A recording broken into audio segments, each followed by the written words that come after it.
Le chaudron Sudjanski se resserre alors que le groupe Haïda a réussi à repousser l'offensive des forces armées ukrainiennes dans la région frontalière de Koursk.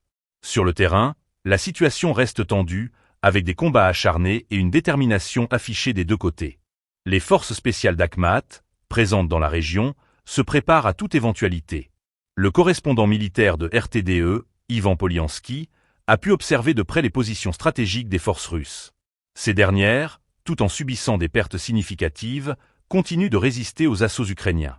Les soldats utilisent des drones non seulement pour la reconnaissance, mais aussi pour mener des attaques ciblées. Cette innovation dans l'utilisation des drones représente un tournant dans les tactiques militaires, permettant aux forces russes de recueillir des informations précieuses sur les mouvements ennemis. Les forces armées ukrainiennes, bien que confrontées à une résistance acharnée, persistent dans leur tentative de prendre pied sur le territoire russe.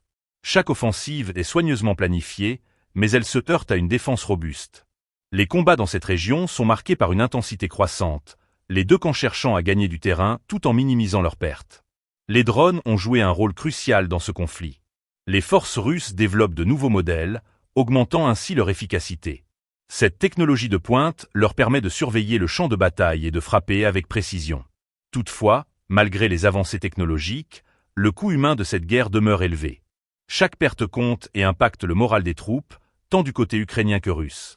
La situation dans la région de Koursk est emblématique des défis auxquels sont confrontées les forces armées ukrainiennes. Malgré des efforts soutenus, elles doivent composer avec une résistance farouche et des tactiques militaires en constante évolution de la part des Russes. Ce conflit, qui a déjà causé des souffrances incommensurables, continue de s'intensifier, laissant présager des développements futurs incertains. L'issue de ces combats dans le chaudron Sudjanski reste indécise, mais une chose est claire, les forces en présence ne sont pas prêtes à céder. Le front de Koursk est devenu un symbole de la lutte acharnée entre les deux nations, où chaque avancée est chèrement acquise et chaque victoire, temporaire.